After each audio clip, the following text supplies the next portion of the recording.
Dios nos quiere en cuerpo, alma y espíritu. Le pertenecemos a Dios totalmente. Dijo a través de su siervo Elías: si Jehová es Dios, seguidle. Si Baal es Dios, id en pos de él. No podemos estar divididos. La luz y las tinieblas no tienen comunión. No podemos servirle a Dios y al mundo.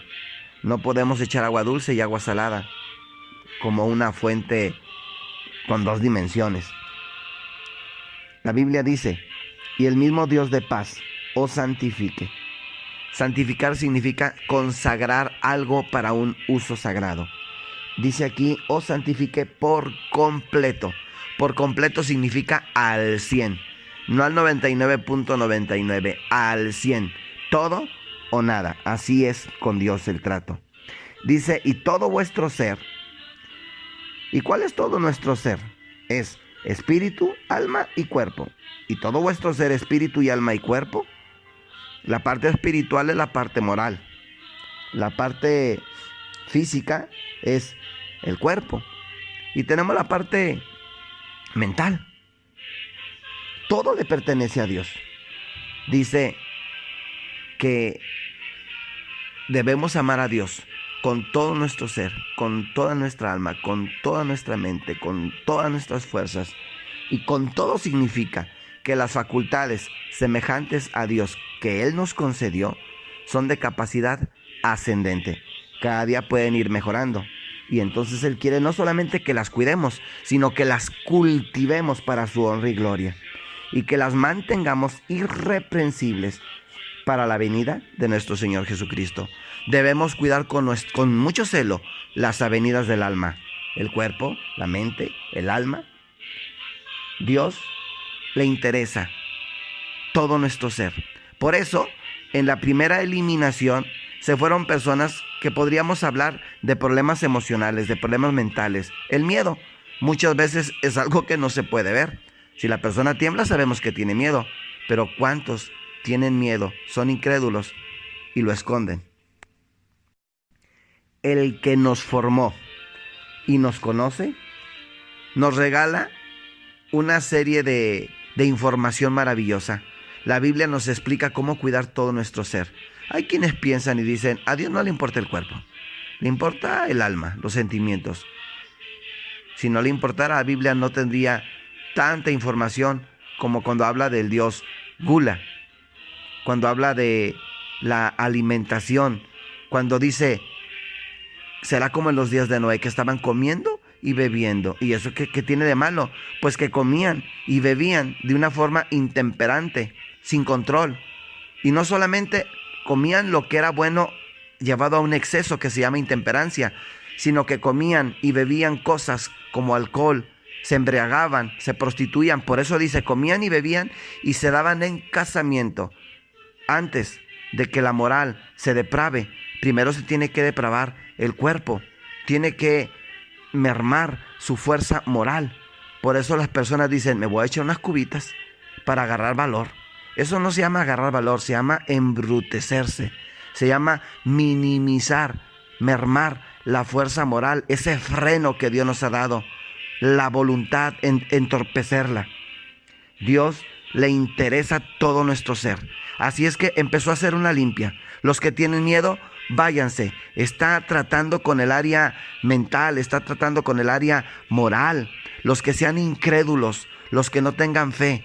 Mencionaba, una persona que tiembla, decimos, tiene miedo. Una persona que hay batalla, hay guerra y no se hace presente, tiene miedo. Pero aquí tenemos 32,000 que están presentes. Se supone que muchos se quedaron y que estos que vinieron no tenían miedo. Pero qué terrible. 2/3 partes tenían miedo y se fueron.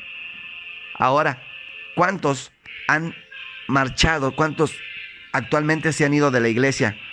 Quedamos menos y nos sentimos y decimos: nosotros somos los valientes. Pero dice el Señor: no es todo, siguen siendo muchos. Hay gente que es intemperante, hay gente que tiene como Dios al Dios Gula, que son glotones, que están entorpeciendo su cuerpo. No los necesito. En 1844 recibimos un mensaje maravilloso. Recibimos un mensaje que nos hacía una invitación para ir al encuentro de nuestro Señor. Dios quiere llevarnos de regreso a casa. Dios quiere salvarnos, quiere redimirnos, quiere rescatarnos. Pero qué triste. De 1844 a 1888 pasaron 44 años. Y el pueblo que fue llamado a abandonar el mundo, a regresar a casa, no se pudo ir. ¿Por qué? Porque así como aquí, ¿cuántas de los 10,000, 9,700 rodillas se arrodillaron, se doblaron para beber agua? ¿Cuántos nos arrodillamos o se arrodillan ante la intemperancia, ante las pasiones, ante la incredulidad? Tenemos de 1844 al 2000, 156 años. Y luego del 2000 a nuestros días, 20 años, 176 años. Y no nos podemos ir al cielo. ¿Cuántos estamos arrodillados todavía ante nuestros dioses? Dios escogió a los hombres que no permitieron que sus propias necesidades les hicieran demorar el cumplimiento del deber. Dios ha sido demasiado paciente, ha sido demasiado tolerante, pero hará un llamado al que van a acudir personas de muchísimas iglesias, de muchísimas denominaciones, personas que vendrán a ocupar el lugar que nosotros no queremos ocupar. Estos 300 hombres eran hombres de valor, eran hombres con dominio propio, eran hombres con una gran fe. No se requieren tantos, ¿verdad? Dios salva con pocos, solamente requiere valor, dominio de sí mismo y fe. No requiere miedo, no requiere orgullo, no requiere jactancia, no requiere violencia, no requiere suficiencia propia. Estos 300 hombres no habían sido contaminados por la idolatría. Es decir, Dios podía dirigirlos y por su medio liberar a Israel. El éxito no depende del número. Tanto puede Dios liberar por medio de pocos como de muchos. No le honra tanto el gran número como el carácter de quienes le sirven. Por eso hablamos de un número muy especial, 144,000. No fueron contaminados con mujeres. Pero bueno, regresemos. Tiene 300 hombres y Dios le dice, con estos 300 hombres te daré la victoria. Con estos 300 hombres te entregaré a los madianitas. Resaltemos algunas cosas de estos 300 hombres. Entre los 10,000 que quedaban, ellos fueron elegidos. Al resto se les permitió volver a sus hogares.